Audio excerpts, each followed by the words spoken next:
Presenta el siguiente programa Banco República. Conoce más en brow.com.uy. Presenta Claro Empresas para sus servicios de valor agregado, Clock, flota satelital y Microsoft 365. Contactate al 0800 8899. Bienvenidos a Empresarios de Acá, el placer de recibirlos como lo hacemos semana a semana con el programa que nos permite conocer sobre los sectores productivos de nuestro país. Hoy vamos a hablar de free shops, de cómo viene este sector de actividad en nuestro país y las características, entre algunos temas que vamos a conversar con Marcelo Montico, que es gerente general de la cadena Neutral. Vamos a hablar del panorama de fusiones y adquisiciones de empresas en nuestro país con la doctora Agustina Bomio Olazo, que es socia directora de Bragard. Voy a tomar asiento y vamos a recibir al primer entrevistado del día de hoy.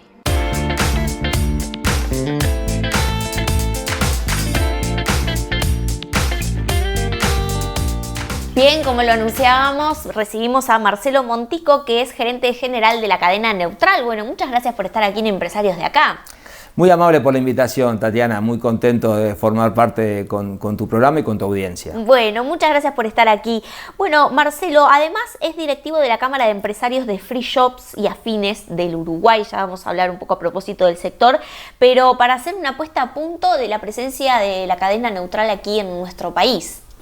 Bueno, Neutral es de las empresas más longevas en el régimen de free shops. Neutral fue fundada en 1987 y todo el sistema de free shops de frontera funciona bajo un decreto de 1985.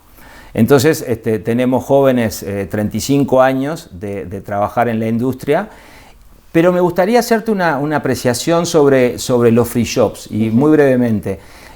Tenemos un país geográficamente pequeño, pero tenemos tres regímenes funcionando de manera simultánea y con bases jurídicas distintas. A ver. Quizás todos recordamos con mayor frecuencia los free shops del aeropuerto y cuando alguien viaja, la clásica, te puedo pedir algo que me traigas. Ese es un régimen donde cualquier aeropuerto o puerto, cualquier pasajero internacional que esté saliendo o llegando a Uruguay está habilitado a comprar con una franquicia en dólares determinada. Tenemos otro régimen que son dos de los tres puentes que nos unen con Argentina, dependiendo del Ministerio de Defensa, tienen una tienda exclusiva en la cabecera del puente. Digo exclusiva porque es una sola, no hay margen de competencia. Y tenemos un tercer régimen que son las tiendas de free shop en la frontera con Brasil, donde opera Neutral y donde hay 6 ciudades habilitadas para trabajar bajo ese régimen, pero le podemos vender solamente a extranjeros, no a uruguayos. Entonces, naturalmente, en este sistema hay gente que dice, bueno, pero free shop yo puedo comprar en el aeropuerto, ¿por qué no me venden en las fronteras? Bueno, porque tenemos bases jurídicas distintas. Eso hoy, mencionándome que hay un decreto del 85 y pasado ya tantos años y tantos avances y tantos cambios, ¿es un problema? Sí, a ver, yo digo que es una oportunidad en realidad, más que un problema, porque indudablemente el comercio y los hábitos de consumo, imagínate tú lo que han cambiado desde el año 85 a la fecha. Entonces el régimen nuestro de alguna forma quedó encapsulado en el tiempo bajo las prácticas comerciales de 1985 y naturalmente hoy los hábitos de consumo son distintos. El canal online y la experiencia de compra virtual es hoy por hoy una realidad, no es una tendencia, y nosotros en eso estamos limitados a actuar. O sea, podemos comunicarnos con nuestros consumidores en Brasil fundamentalmente a través de redes sociales, pero, por ejemplo, la venta en los free shop tiene que ser presencial, naturalmente presencial. Entonces, lo que tú o yo podemos eventualmente comprar por Amazon o por cualquier plataforma internacional, en el caso de los free shop nuestros no lo podés hacer. ¿Y eso de qué depende? ¿De legislación, en qué país? Para actualizar y decir, podemos vender a través de la web. Ok. En el caso específicamente de los free shops de frontera depende de la legislación de Uruguay, del Ministerio de Defensa, del Ministerio de Economía y de Aduanas. Nosotros operamos en territorio nacional, pero nuestros clientes son extranjeros. Entonces, estamos, nos rige la normativa nacional, pero en este caso nos dirigimos a un consumidor internacional. Entonces la regulación vendría de parte del Ministerio de Economía, eventualmente donde entendiera que ayornando las prácticas comerciales actuales, los free shops puedan empezar a hacer algún tipo de venta online, siempre a extranjeros, pero actualmente eso todavía no se puede. ¿Hay algún proyecto allí en carpeta? Digo, ¿cómo están los empresarios del sector vinculados con esta iniciativa? Nosotros en el sector estamos en un constante contacto con el gobierno, y no solamente con esta administración, sino con las anteriores. Y siempre, y sin ningún tipo de excepción, el gobierno nos ha escuchado a los planteos. Afortunadamente algunos son de acuso y se pueden materializar, otros no, pero siempre tenemos un interlocutor muy válido en el gobierno.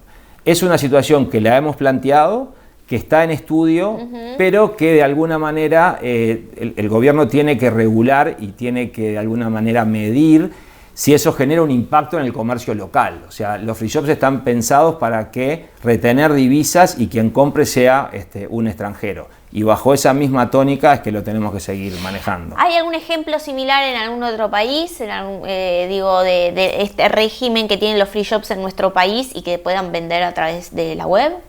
Digamos, en los pasajeros internacionales en aeropuertos, el pasajero va a pasar necesariamente por el aeropuerto porque ahí es donde va a tomar el avión.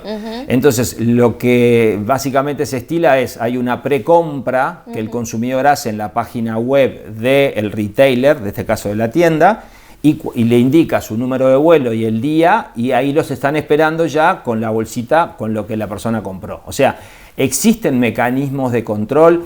Hoy el comercio electrónico y el hecho de las tarjetas de crédito permite una trazabilidad completa de que el pasajero efectivamente salió del país o que es una tarjeta de un residente en Brasil. O sea que hay mecanismos para hacerlo. Creo que hay que intentar ayornarnos un poquito más y entender que el régimen de free shops le aporta al Estado uruguayo y en este caso al fisco impuesto a la renta, impuesto a las importaciones, en este caso un canon que se le paga a aduana, y en las épocas donde el sistema funcionaba mejor, producto de la macroeconomía de Brasil, el pago de canon llegó a representar casi un 9% de los ingresos de aduana, o sea que es relevante. Bien, bueno, qué interesante, ¿no? Porque de alguna forma también nos estamos adentrando y es un mapa, ¿no? de lo que conforma el sector. Hoy la actualidad, por ejemplo, en términos de comercio o de ventas, ¿cómo está en estos días, digamos? A ver, yo creo que todo lo que está vinculado al sector turismo, en mayor o en menor medida sufrimos el efecto de la pandemia. O sea, nosotros tuvimos fronteras cerradas durante 2 años, y eso imposibilitaba a que los clientes brasileños ingresaran a Uruguay. Tuvimos las tiendas cerradas por pedido expreso del gobierno en 2 periodos distintos durante 60-65 días, primero en el 2020 y después en el 2021. Entonces, el régimen tiene una capacidad de resiliencia realmente envidiable y muy importante, y los empresarios lo destacamos, pero venimos de 2 años muy difíciles, donde afortunadamente la medida del seguro de paro parcial nos permitió sostener las fuentes de trabajo y no tener que despedir personal, porque nosotros tenemos un rol, todas las empresas en Uruguay terminan contribuyendo a un rol social. El nuestro no es menor porque operamos en ciudades donde el trabajo genuino no abunda demasiado. Entonces, yo siempre comento un ejemplo en la ciudad de Aceguá, en el departamento de Cerro Largo, frontera con la misma ciudad de Brasil llamada Aceguá. El 56% de la mano de obra ocupada de Aceguá trabaja en free shops. Entonces, muchas veces son mujeres, cabezas de hogar, y generamos un efecto sobre el trabajo y sobre el ingreso que si no existieran los free shops en esas ciudades, esa gente tendría que salir de su lugar de arraigo y de residencia y moverse hacia otro lado donde esté su fuente de ingreso. Entonces, operamos bajo esa consigna y con mucho orgullo representamos en esos departamentos un porcentaje importante de la mano de obra. Bien, qué interesante. Vamos a seguir hablando de empleo y del sector de Free Jobs. Estamos en diálogo con Marcelo Montico, que es gerente general de la cadena Neutral. Vamos a una pausa, la primera de Empresarios de Acá, y enseguida regresamos. Betel, única cadena de centros de estética y spa del Uruguay. Estudios Bet, la consultora de franquicias líder en Uruguay. Conozca la manera más segura de expandir, desarrollar e internacionalizar su negocio. Estudios Bet, líder en franquicias en Uruguay. Entendemos profundamente las necesidades de nuestros clientes. Incorporamos talento donde las organizaciones lo requieren, comprometiéndonos con el personal que ofrecemos. Hacemos compatible la flexibilidad y adaptabilidad de inversión en capital humano con la calidad del servicio recibido. Compass Uruguay, la solución del outsourcing.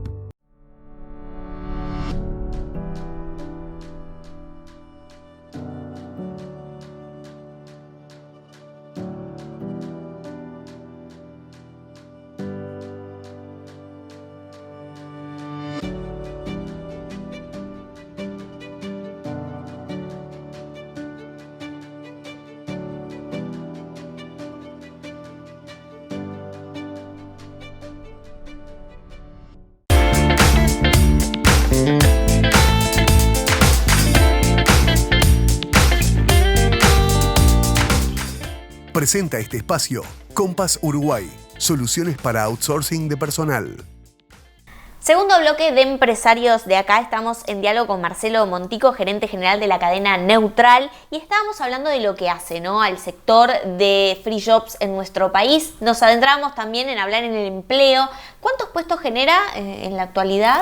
Bueno, el sistema nuestro genera en términos de promedio 2.500 puestos de trabajo mensuales y llegan a 3.000, 3.200 en épocas de alta demanda, que nosotros llamamos el pico entre inicios de diciembre y finales de enero, cuando las fronteras están abiertas y donde hay turismo regional, básicamente de argentinos que se dirigen hacia las playas del sur de Brasil y utilizan el pasaje a través de Uruguay.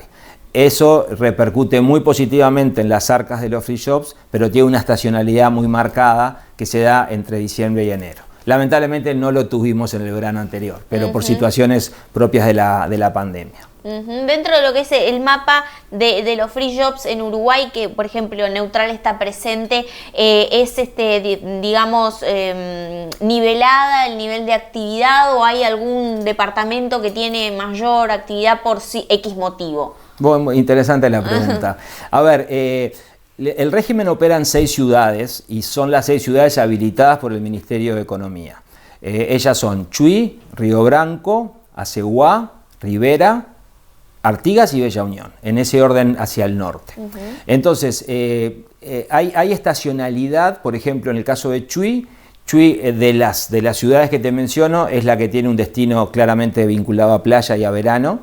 Entonces, notoriamente en el año es la que termina pesando más en este cake, en este share, y naturalmente en el verano llega a veces a representar la mitad de las ventas del sistema. En términos de promedio, en el año genera un 30, un 32% de las ventas globales. En segundo lugar, está básicamente entre Rivera y Río Branco, y ya en un tercer nivel de actividad queda Aceguá, Artigas y Bella Unión.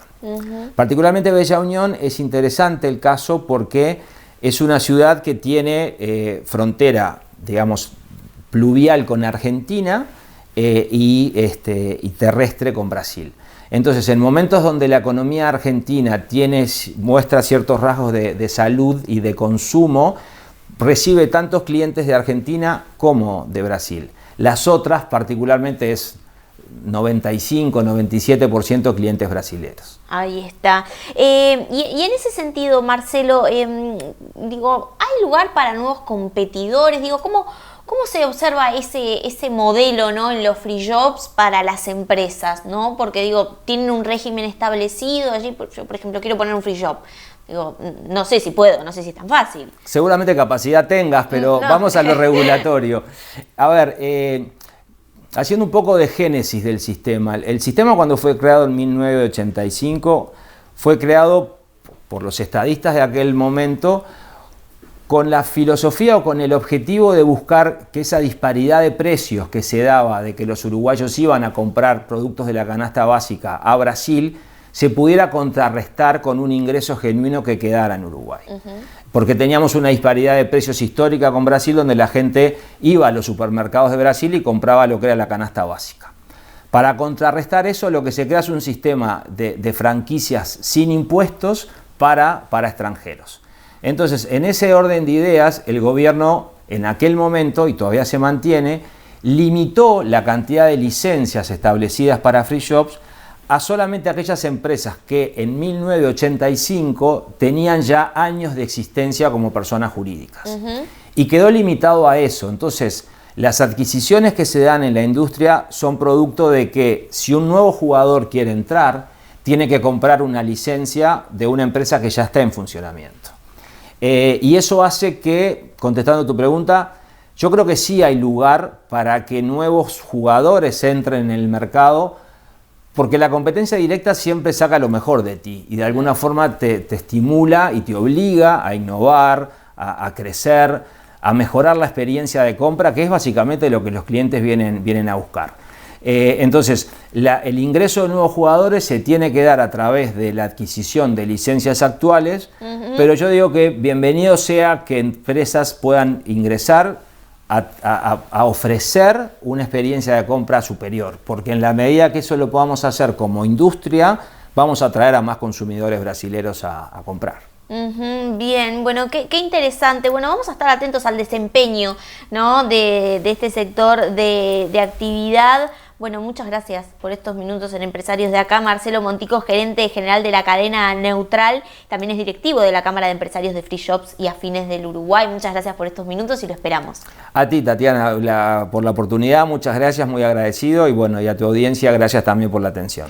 Bien, nosotros nos reencontramos en el próximo bloque de Empresarios de Acá. Vamos a la última pausa. Bueno, no nos vamos sin antes, por supuesto, agradecer a las marcas que me acompañan. El look es de Guapa, los zapatos de Marcel, los accesorios de Nova y de Carmen Manrique. Me cuido en Betel Spa con productos L'Oréal París. Cuido mis prendas en Lavandería Box y mis ojos en Óptica Semiflex. Pausa y ya regresamos. Álamo, inmuebles logísticos e industriales. Somos el escritorio líder en la comercialización de predios logísticos e industriales de Uruguay. Más de 1 millón de metros cuadrados comercializados. Contáctenos al 092-391-927, al 2708-1288 o visite nuestra web alamologística.uy. Álamo, inmuebles logísticos e industriales. Carle y Andrioli, contadores públicos, firma miembro independiente de Geneva Group International. Brinda servicios de asesoramiento contable, tributario, auditoría y consultoría. Más de 20 años de experiencia en due diligence, proyectos de inversión, creación y evaluación de empresas, entre otros. Carle y Andrioli, presentes en Empresarios de Acá.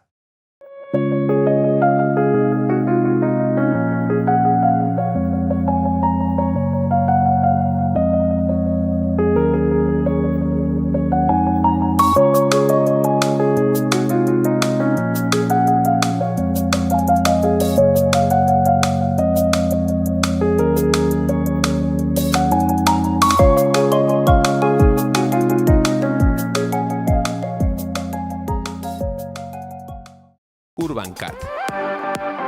Peluquería unisex.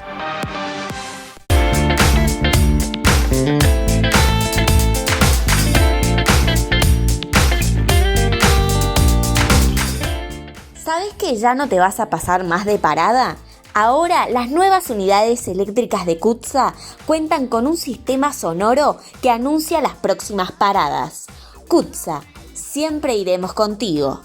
Con tu banco, todo es más fácil a través de eBrow. Paga los sueldos de tus empleados y las facturas a proveedores. Hacé la cobranza sin moverte de tu empresa. Controla los pagos de tus clientes y mucho más. Además, podés usar la tarjeta prepaga corporativa del Brow. Seguridad y rapidez con la tecnología Contactless. Banco República, nuestro banco país.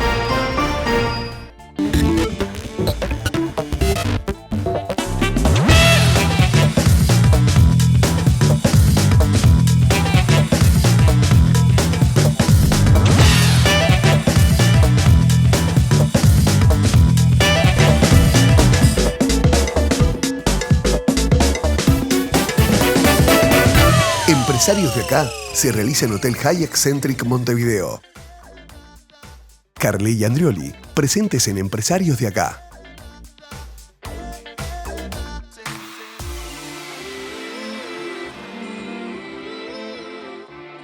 Tercer bloque de Empresarios de Acá. Agradecemos como siempre a Samsung por toda la tecnología que nos provee para hacer este programa. Y ya estábamos aquí en estudios con la doctora Agustina Bomio Olazo, que es socia directora de Bragar. Bueno, muchas gracias por estar aquí en Empresarios de Acá. Gracias a ti, Tatiana, por la invitación. Bueno, como lo anunciábamos, ¿no?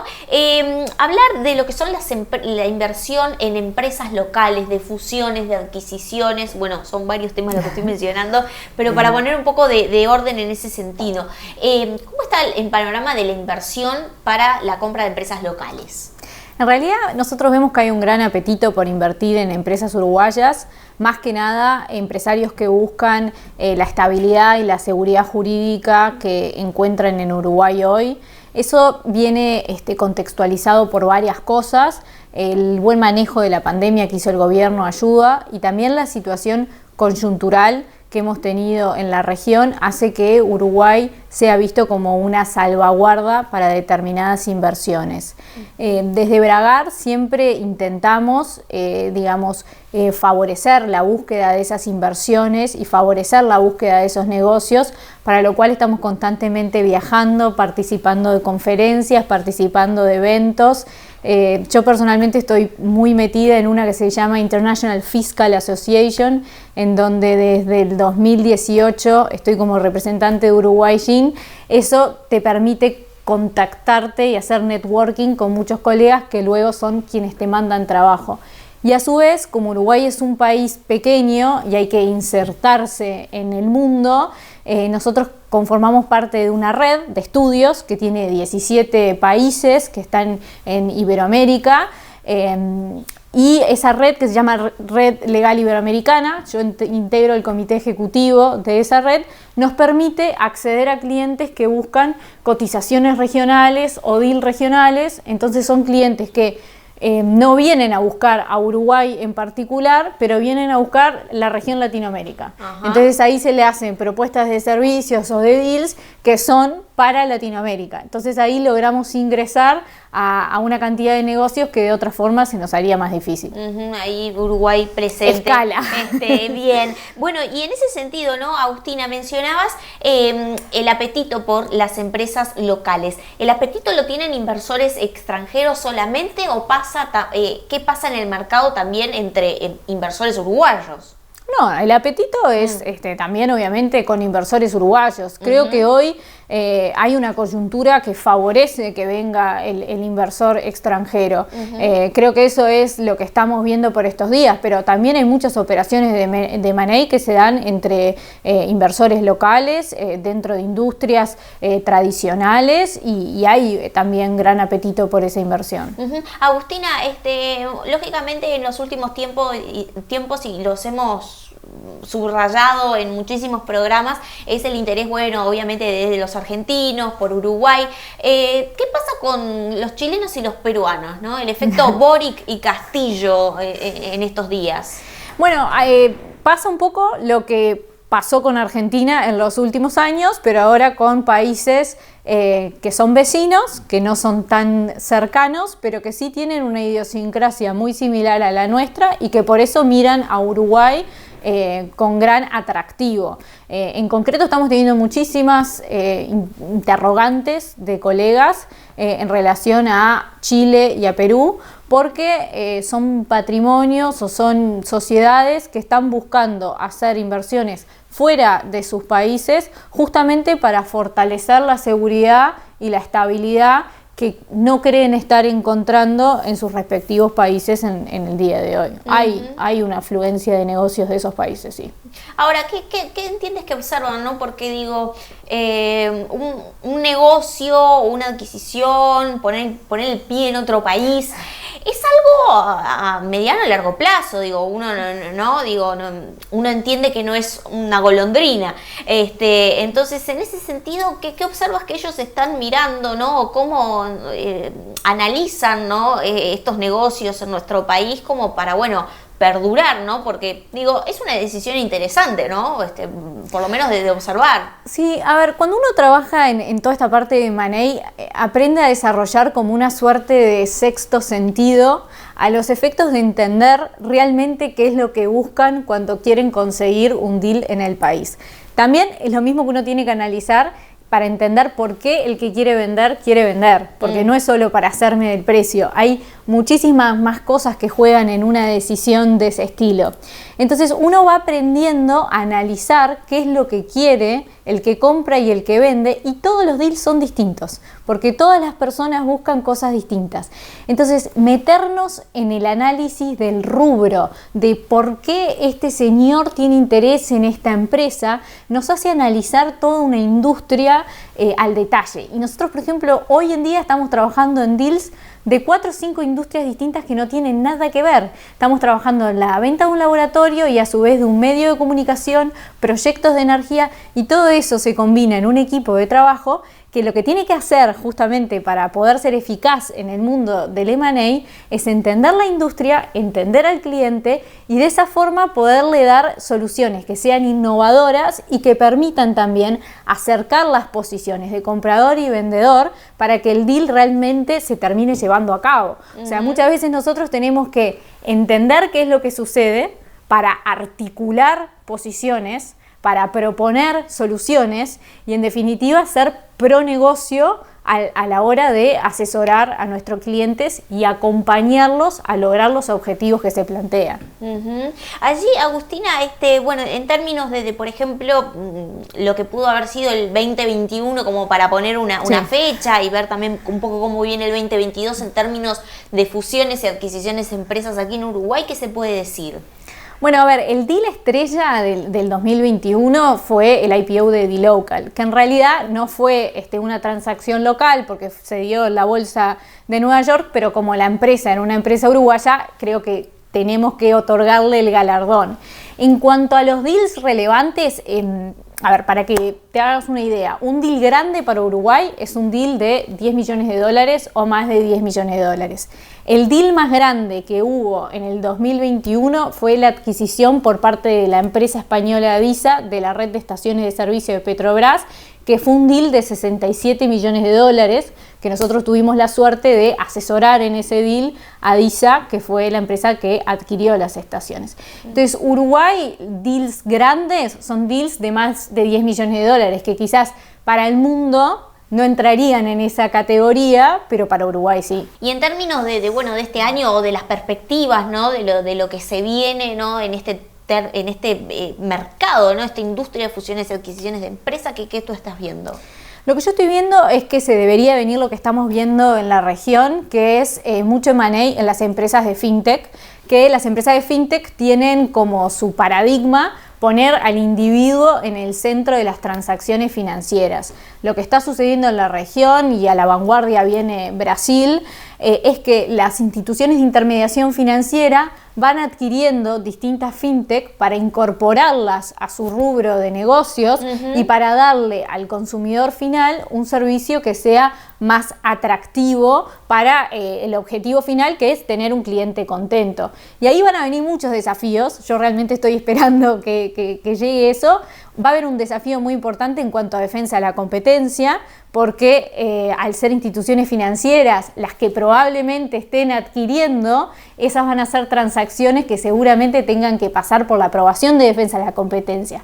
Porque una transacción tiene que pasar por defensa de la competencia cuando el grupo comprador o el grupo vendedor en los últimos 3 años tiene una facturación mayor a $70 millones. Como eso se da siempre en la industria financiera, hay que ver ahí también cómo se va posicionando el organismo para justamente generar competencia con estas adquisiciones y no generar posiciones no deseadas. Bien, qué interesante. Agustina, sin duda que son temas que quiero desarrollar a lo largo del ciclo, así que te espero en otra oportunidad, pero preguntarte, ¿qué impacto económico, más allá de la transacción, entre empresas, tú crees que generan este tipo de operaciones que se dan entre empresarios y nuevas empresas, fusiones, adquisiciones? A ver, Esto permea, digamos, para toda la economía y para el sector en el cual se hace la adquisición. Porque, por ejemplo, viene una empresa, compra una empresa local y va a hacer un cambio de marca, va a hacer un posicionamiento, va a hacer un rebranding, va a hacer una operatoria de inversión para determinada línea de negocios. Siempre hay una inversión colateral a la inversión principal que se efectúa, porque en la mayoría de los casos quien adquiere la empresa la adquiere con un objetivo o con un proyecto. Y ese objetivo o ese proyecto normalmente requiere de inversión adicional. Además de que si nos enfocamos en la compra de empresas locales a empresarios locales, esos empresarios locales suelen reinvertir gran parte de esos fondos también en el país, en otro tipo de negocios o en compra de activos o en lo que fuere, pero eso es plata que en gran porcentaje vuelve al mercado. Bien, interesantísimo. La doctora Agustina Bomio Olazo, que es socia directora de Bragart. Bueno, muchas gracias por estar aquí en Empresarios de Acá y por supuesto que te esperamos en otra oportunidad. Gracias a ti por la invitación y quedamos a las órdenes para conversar cuando tú lo quieras. Muchas gracias, Agustina, y nosotros nos reencontramos el próximo viernes a las 21 por la pantalla de NSTV y también nos pueden encontrar en la web.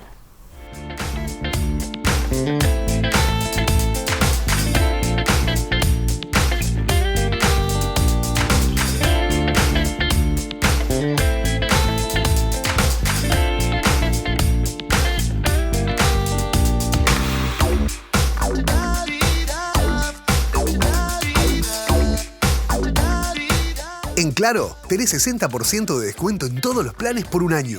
Pasate a pagar menos. Pasate a Claro.